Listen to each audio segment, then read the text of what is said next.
Hurricanes are altering as the Earth warms and in dangerous ways.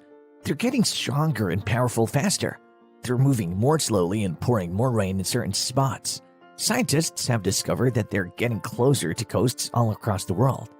As the Earth's climate warms, more storms are rapidly intensifying, ranging from relatively moderate tropical storms to Category 3 or higher hurricanes in less than 24 hours, sometimes surprising forecasts and leaving communities with little time to prepare.